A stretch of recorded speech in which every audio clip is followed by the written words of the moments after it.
de la viande. Bonjour Monsieur le ministre. Ravi de vous rencontrer pour parler aujourd'hui avec vous des conséquences de l'émergence du régime vegan sur l'industrie de l'élevage en France que vous représentez et plus généralement dans le monde. Bien, moi de même. Aujourd'hui, je me sens un petit peu l'obligation, au nom de l'ensemble de ma profession, de monter au créneau et de me faire un petit peu l'avocat de l'élevage. On sait que ce dernier présente certaines dérives, on le voit tous les jours dans les actualités, mais il n'en demeure pas moins essentiel à notre économie et il est important de défendre notre profession en mettant en lumière certains aspects de la controverse qui sont trop souvent passés sous silence par l'ensemble de nos détracteurs. En effet, avec le développement de la pensée végane et la prise de conscience des impacts néfastes de notre mode de consommation actuelle, l'élevage est aujourd'hui sujet à de nombreuses critiques, pour la plupart très virulentes, qui semblent aujourd'hui convaincre de plus en plus de carno-sceptiques. Pour autant, ces critiques sont-elles fondées? Et à terme, peut-on imaginer un monde se passant de l'industrie de la viande? Oui, tout à fait. Comme je l'ai déjà évoqué précédemment, il est impossible de nier les dérives de l'élevage actuel, avec les différentes actions coup de poing que l'on a pu voir dans l'actualité, notamment par certaines associations telles L214. L'élevage pâtit aujourd'hui d'une réputation plus qu'hasardeuse. Cependant, il faut bien garder à l'esprit que l'élevage représente aujourd'hui en France près d'1 million de professionnels en 2014. Donc évidemment, une telle industrie, elle est forcément sujette à ce genre de dérives, mais ces dernières, elles ne peuvent que renforcer l'image d'un élevage 100% industriel, irrespectueux des animaux et uniquement soucieux du profit. Ces attaques aujourd'hui, elles mettent en péril une autre réalité de l'élevage, parfois méconnue, mais qui est tout aussi importante.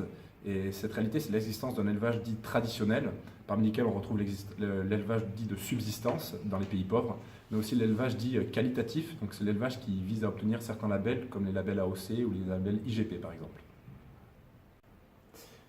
En effet, il existe bien un élevage traditionnel qui, par essence, se distingue totalement de l'élevage industriel par des pratiques plus soucieuses du bien-être animal et du respect de l'environnement. Cependant, en proportion, cet élevage est dérisoire et n'est pas représentatif de l'élevage mondial dans sa globalité. C'est-à-dire que le lobby vegan cherche bien à abolir l'élevage en prenant un mode de vie, prohibant tout produit d'origine animale au nom du respect de la condition animale, justement. Qu'avez-vous à répondre à ceux qui cherchent à interdire l'élevage sous quelque forme que ce soit? Tout d'abord, j'aimerais m'adresser aux téléspectateurs qui découvrent la controverse végane par le biais de votre émission. S'il vous plaît, avant de vous faire un avis, débarrassez-vous de toute pensée préconçue coupable d'altérer votre jugement.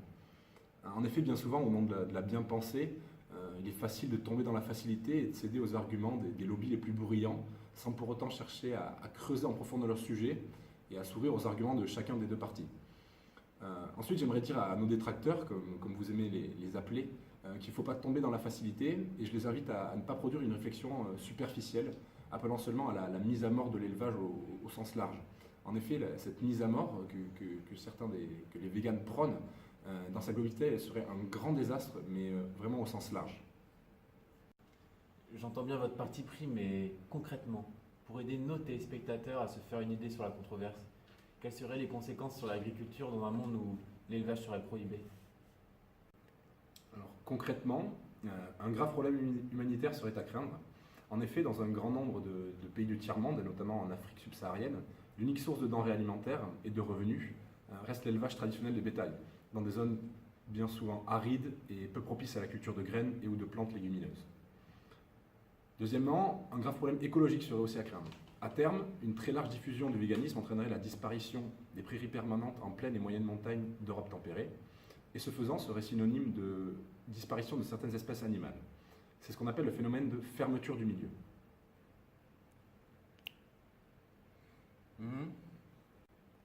Par fermeture du milieu, on entend une tendance du milieu à s'arboriser de manière intensive et désordonnée, ayant pour conséquence un réel appauvrissement de la faune et de la flore. Ainsi, dans nombre de nos vallées, où l'élevage traditionnel est monnaie courante, si la société venait à se passer de tout produit d'origine animale, comme le lait ou le fromage, nous verrions, dans les plaines et moyennes montagnes, les milieux se refermer en entraînant à terme un appauvrissement de cette biodiversité. À titre d'exemple, on estime que pour une maille inférieure à 100 mètres carrés, les prairies pâturées, entretenues par fauche ou par pâturage extensif, sont les écosystèmes les plus riches en espèces au mètre carré, avec près de 89 espèces différentes. En effet, cela pourrait représenter un danger certain pour ces populations. Mais pour autant, ne jouez-vous pas vous-même le rôle du lanceur d'alerte lorsque vous parlez de désastres écologiques et humanitaires? Ne jouez-vous pas vous aussi sur les passions que déchaîne cette controverse, plus que sur les raisons en prenant un ton volontairement alarmant? Je ne pense honnêtement pas diffuser une vision alarmiste de ce que serait un monde converti à la cause végane. J'essaie au contraire d'exposer le plus clairement possible certains aspects, vérifier qui plus est, que les lanceurs d'alerte véganes cherchent à cacher afin de convertir la plus grande masse à leur dogme. Lorsque vous évoquez l'alarmisme présumé auquel je me livre, j'objecte la vérité suivante. À l'échelle de notre pays, la désertification des milieux ruraux alpins est un fléau depuis de nombreuses années. Les différents labels protégeant l'élevage traditionnel sont un des derniers remparts préservant ces métiers difficiles, peu attractifs et bien trop souvent tombés en désuétude. La mise en place croissante de circuits courts, la privilégiant une agriculture et un élevage raisonné, notamment dans ces vallées, a permis depuis peu une recrudescence du nombre d'employés agricoles ainsi que la diffusion d'une meilleure image de ces métiers auprès du grand public.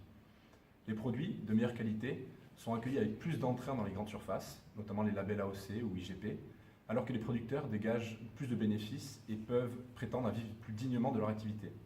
Telle est la vérité de l'élevage traditionnel aujourd'hui en France. Et ce n'est pas en le passant volontairement sous silence que la cause végane deviendra majoritaire. Lorsqu'il s'agit d'aborder le thème du véganisme par le prisme de l'élevage, il convient de prendre en compte l'ensemble de ces filières et non pas se contenter de focaliser notre attention sur celles servant notre cause. Dans votre plaidoyer, vous avancez l'argument des produits de meilleure qualité faisant valoir des labels tels que l'IGP ou l'AOC. Cependant, ces produits sont bien plus chers que la majorité des produits que le ménage moyen achète en grande surface. Pensez-vous réellement que ce système de production-consommation, vous évoquez aussi les circuits courts, soit viable? Pour être clair et concis, non seulement j'en suis persuadé, mais je le vois tous les jours. Ce sont bien souvent des ardents défenseurs de la cause végane qui se tournent vers de tels circuits.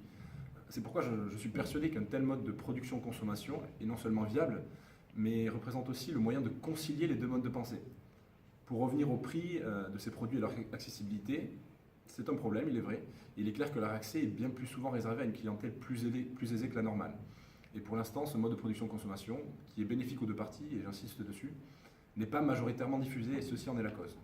Cependant, refuser de se nourrir de produits d'origine animale, c'est aussi nier l'existence d'un élevage propre, lui refuser ses valeurs de respect animal et d'économie solidaire. Et par la présente, signer l'arrêt de mort de nombreuses vallées enclavées, délaissées par les pouvoirs publics et la mondialisation.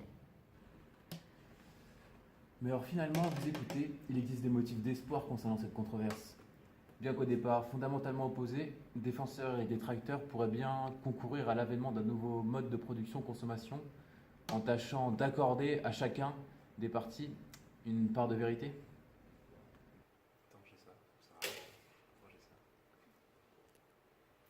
Tout à fait. L'élevage traditionnel, qu'il soit de subsistance ou qualitatif, est, au même titre que les animaux et l'environnement, l'une des victimes de l'élevage industriel intensif. Ainsi, dans sa vendetta contre l'élevage et sa quête aveugle pour un monde plus juste, le vegan, à mon sens, en tant que représentant de l'élevage traditionnel français, se doit de nuancer son propos et de prendre en considération l'ensemble des conséquences qu'une généralisation de son mode de vie à l'ensemble de la société impliquerait. Le jugement, parfois courroucé, qu'il tente de faire prévaloir sur l'élevage peut parfois manquer de discernement.